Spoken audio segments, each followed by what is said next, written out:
खारा क्यों होता है? आप सोचे हैं आपका पसीना कैसा रहता है? नमक। देखिए, अगर कोई समुद्र बहुत बड़ा है तो उसका पानी ज्यादा खारा नहीं होगा। अगर कोई समुद्र छोटा है तो उसका पानी खारा होगा। महासागर का जितना भी जल होता है खारा होता है, हम उसे पी नहीं सकते। अगर पिएंगे तो फिर हमारे शरीर में बीमारी आने लगेगी, डिहाइड्रेशन होने लगेगा। वो पानी जल्दी देर तक रहता नहीं है शरीर में, वो खारा पानी होता है। दूसरा, उसमें ज्यादा देर तक रहेंगे तो चमड़वा छोड़ा देता है अपना, बहुत ज्यादा उसका पानी क्या होता है? खारा होता है। ठीक है, अब समझिए ध्यान से, समुद्री जल खारा क्यों होता है? क्योंकि नदियां नमक को ले जाके समुद्र में गिरा देती हैं। हमारे अगल बगल के वातावरण में नमक बहुत ज्यादा है। आप सोचे हैं आपका पसीना कैसा रहता है? नमक। अभी पसीना जाता कहाँ है? जब तक नहाते नहीं है तब तक कहीं नहीं जाता है।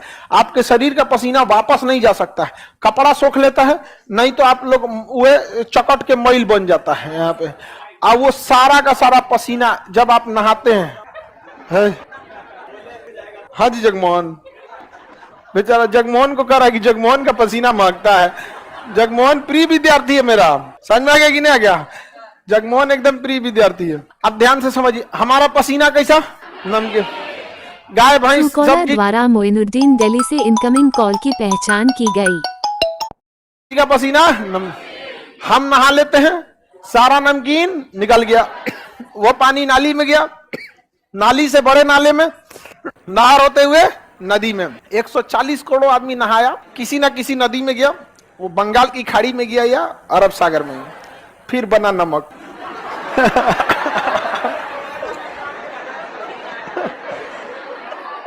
वो नमक कहाँ है?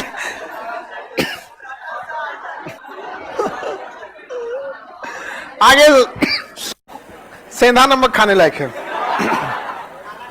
देखिए, ऐसा नहीं है केवल वही नमक होता है, समुद्र में बहुत टाइप के नमक होते हैं, उसमें साधारण नमक होता है। लेकिन समुद्र में नमक बनने का मुख्य कारण नदियां हैं, क्योंकि समुद्र में कोई रहता ही नहीं है। इसलिए गली मोहल्ला बकोट वकोट के कहीं ना कहीं से क्या लाती है सर? नमक वमक लेके आते हैं, ले जाकर उलाट देते हैं क्या समुद्र में। और समुद्र को कहीं जाना नहीं है, वहां पे उसका पानी क्या आ जाता है? खारा। तो बताइए, समुद्र के जल के खारे होने का मुख्य कारण नदियां क्या है? नदियां हैं। देखिए, अगर कोई समुद्र बहुत बड़ा है तो उसका पानी ज्यादा खारा नहीं होगा। अगर कोई समुद्र छोटा है तो उसका पानी खारा होगा, ज्यादा हो जाएगा खारा। अटलांटिक महासागर का खारापन 35 है। कितना है? प्रशांत महासागर का है 31। कितना है? 30 है। कितना है? ना 31। कितना है? 31। हिंद महासागर का नहीं, इसका 36 है। हिंद महासागर का 35। हिंद महासागर का 35। चलिए अब ध्यान समझिए, जितना बड़ा सागर रहेगा उसका खारापन उतना कम रहेगा। इसका परसेंटेज ऐसा साइन होता है, 2 लगा दिया जाता है खारेपन का। तो बताइए, प्रशांत महासागर का खारापन 31, अटलांटिक का 36, हिंद महासागर का 35। हिंद महासागर का सबसे खारा महासागर प्रशांत महासागर, सॉरी अटलांटिक महासागर। सबसे ज्यादा खारा अटलांटिक में, जिसका रीजन समझिए अब आप खुद से। इधर से भी नदियां इधर गिर रही हैं, इधर की भी नदियां इधर गिर रही हैं, इस साइड की नदी इधर, इस साइड की नदी इधर, चारों ओर से उलाट दिया इसी में ले आके। इसका पानी क्या हो गया? खारा।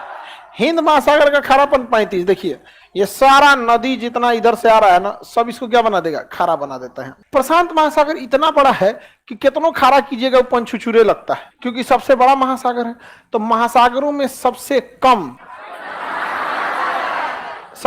लवणता प्रशांत, सबसे ज्यादा लवणता हाँ, और हिंद महासागर का 35। तो हिंद महासागर की लवणता को ही हम महासागरों की औसत लवणता मान लेते हैं। तो महासागरों की औसत लवणता 35।